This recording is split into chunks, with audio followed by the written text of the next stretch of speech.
रहमानुल्लाह गुरबाज ने जैसे ही भारतीय गेंदबाजों पर हमला बोलना शुरू किया, एक पल के लिए लगा कि जिस अंदाज में अफगानिस्तान ए ने इंडिया ए को परेशान किया था, कहीं वैसा ही कुछ यहाँ भी देखने को न मिल जाए। मौका उनके पास था, लेकिन क्रिकेट अकेले खिलाड़ी का खेल नहीं है। अगर किसी दूसरे बल्लेबाज ने गुरबाज का साथ दिया होता, अगर गेंदबाजों ने बाद में थोड़ा और दम दिखाया होता, तो मुकाबला अलग दिशा में जा सकता था। मगर अंत में वही हुआ जो अक्सर बड़ी टीमों के साथ होता है। भारतीय टीम ज्यादा संतुलित और बेहतर साबित हुई। सच कहीं तो अफगानिस्तान की उम्मीदें लगभग पूरी तरह गुरबाज के कंधों पर थीं, और जैसे ही भारत ने उस चुनौती को पार किया, जीत का रास्ता काफी आसान हो गया। अफगानिस्तान ने 194 रन बनाए, और उसमें सबसे बड़ा योगदान रहा रहमानुल्लाह गुरबाज का, जिन्होंने सिर्फ 50 गेंदों में शानदार शतक जड़ दिया। क्या जबरदस्त बल्लेबाजी थी। बारिश के कारण मुकाबला 50 ओवर से घटकर 25 ओवर का हो गया था, लेकिन अफगानिस्तान अपनी पूरी पारी भी नहीं खेल पाया। दूसरी तरफ भारत ने शुरुआत में थोड़ा संयम दिखाया, मगर बाद में कप्तान शुभमन गिल और केएल राहुल ने साबित कर दिया कि नई भारतीय टीम हालात के हिसाब से खेलना जानती है। भारत ने लक्ष्य 22.5 ओवर में हासिल कर लिया और 7 विकेट से शानदार जीत दर्ज की। रोहित शर्मा का दिन उम्मीद के मुताबिक नहीं रहा। ईशान किशन को मौका मिला और उन्होंने कुछ आकर्षक शॉट लगाए, लेकिन एक बेहतरीन गेंद पर आउट हो गए। श्रेयस अय्यर भी उप कप्तान बनने के बाद बड़ी पारी नहीं खेल सके। फिर भी कुल मिलाकर भारत का प्रदर्शन शानदार था। हालांकि अगर किसी एक खिलाड़ी ने दिल जीता तो वो रहमानुल्लाह गुरबाज थे। 51 गेंदों पर 102 रन की उनकी पारी वास्तव में असाधारण थी। वनडे क्रिकेट में इतनी तेज और प्रभावशाली पारी खेलना आसान नहीं होता, और उनकी जितनी प्रशंसा की जाए कम है। आईपीएल में इस बार मौका न मिलने के बावजूद गुरबाज लगातार अपने खेल से जवाब दे रहे हैं और अफगानिस्तान के सबसे विकसित बल्लेबाजों में नजर आते हैं।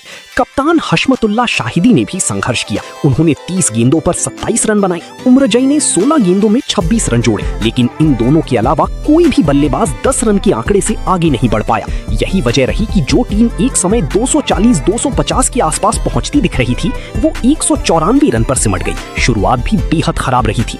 पहले 5 ओवर में 27 रन पर 3 विकेट गिर चुके थे। इसके बाद गुरबाज और शाहिदी ने पारी को संभाला और 15 ओवर तक स्कोर 140 के करीब पहुंच गया। मगर अंतिम 10 ओवरों में अफगानिस्तान की पारी पूरी तरह बिखर गई। आखिरी चरण में 54 रन के भीतर 7 विकेट गिर गए और टीम पूरे 25 ओवर तक टिक नहीं सकी। भारतीय गेंदबाजी की बात करें तो सबसे ज्यादा चर्चा इस बात की थी कि गुरनूर बराड़ को मौका मिलेगा या प्रिंस यादव को। आखिरकार टीम ने गुरनूर बराड़ पर भरोसा जताया और उन्होंने इस भरोसे को सही साबित कर दिया। 4.5 ओवर में 27 रन देकर 3 विकेट लेना शानदार प्रदर्शन था। हर्ष दुबे को भी मौका मिला। वो थोड़े महंगे जरूर रहे, लेकिन 3 विकेट निकालकर उन्होंने असर छोड़ा। अर्शदीप सिंह ने किफायती गेंदबाजी की और 5 ओवर में 27 रन देकर 2 विकेट हासिल किए। नीतीश कुमार रेड्डी लगातार एक बेहतर ऑलराउंडर के रूप में उभर रहे हैं और आज भी उन्होंने 4 ओवर में 2 विकेट लेकर अपनी उपयोगिता साबित की। प्रसिद्ध कृष्णा को विकेट नहीं मिला, जबकि वॉशिंगटन सुंदर अपेक्षा से ज्यादा रन खर्च कर बैठे। भारतीय बल्लेबाजी में सबसे बड़ा झटका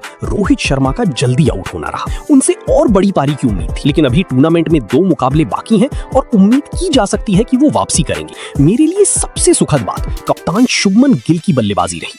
66 गेंदों पर 84 रन की उनकी पारी बेहद परिपक्व थी। शतक की संभावना भी थी, लेकिन अंत में राहुल ने तेजी दिखाई और लक्ष्य जल्दी हासिल करने की कोशिश की। ईशान किशन ने 22 गेंदों पर 34 रन बनाए। श्रेयस अय्यर बड़ी पारी नहीं खेल पाए। वहीं केएल राहुल ने 19 गेंदों पर 39 रन बनाकर मैच का रुख पूरी तरह भारत की ओर मोड़ दिया। कुछ लोग कह सकते हैं कि राहुल की तेज बल्लेबाजी की वजह से गिल का शतक नहीं बन पाया, लेकिन ऐसा कहना पूरी तरह सही नहीं होगा। उस समय रन और गेंद के बीच अंतर लगातार बना हुआ था और राहुल ने आकर मैच की गति बदल दी। उनके आने के बाद भारत ने लक्ष्य की तरफ तेजी से कदम बढ़ाए और आखिरकार 7 विकेट से जीत दर्ज की। कप्तान शुभमन गिल निश्चित रूप से इस प्रदर्शन से खुश होंगे, क्योंकि उन्होंने एक जिम्मेदार कप्तानी पारी खेली। शुरुआत में आक्रामकता दिखाई और बाद में समझदारी के साथ पारी को आगे बढ़ाया। 66 गेंदों पर 84 रन वास्तव में उनकी बढ़ती परिपक्वता का प्रमाण थे। शुभमन गिल लगातार अच्छा प्रदर्शन कर रहे हैं। 6 जून को उन्होंने कप्तान के रूप में टेस्ट शतक लगाया था और अब 13 जून को 84 रन की शानदार पारी खेली। अगर उनकी हाल की 4 पारियों को देखें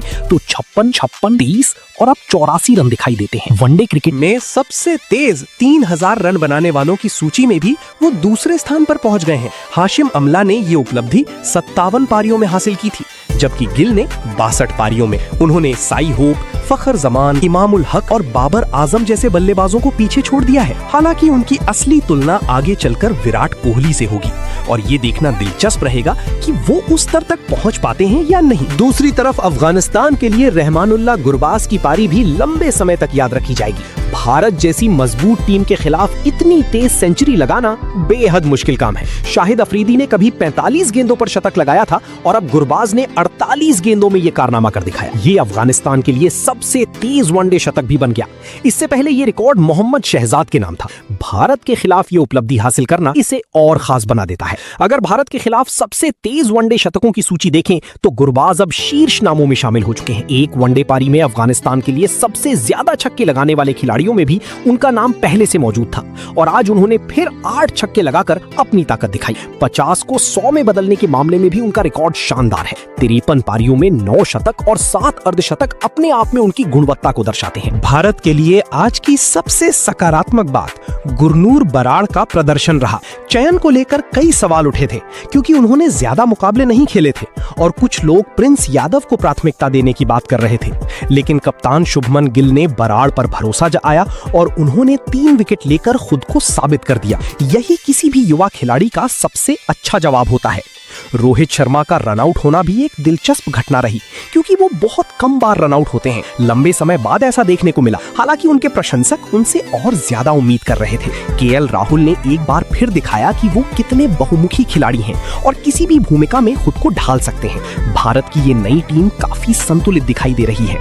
आज यशस्वी जायसवाल को मौका नहीं मिला, लेकिन ईशान किशन को खिलाने के फैसले पर भी कोई सवाल नहीं उठाया जा सकता क्योंकि वो भी बेहद प्रतिभाशाली बल्लेबाज हैं। गुरनूर बराड़ का डेब्यू, हर्ष दुबे का प्रभाव और ईशान किशन की वापसी, ये सभी बातें इस मुकाबले की खासियत रही। कुल मिलाकर ये नई भारतीय टीम उम्मीद जगाती है। टीम में गहराई है, युवा खिलाड़ियों में आत्मविश्वास है और नेतृत्व में स्पष्टता दिखाई दे रही है। आने वाले मुकाबलों में और बेहतर प्रदर्शन की उम्मीद की जा सकती है। शायद अगले मैच में दिल से भारत का समर्थन रहेगा, लेकिन अफगानिस्तान के लिए भी सम्मान बना रहेगा। फिलहाल जीत भारत की हुई, प्रदर्शन शानदार रहा और टीम इंडिया को इस बेहतरीन जीत के लिए बहुत बहुत बधाई।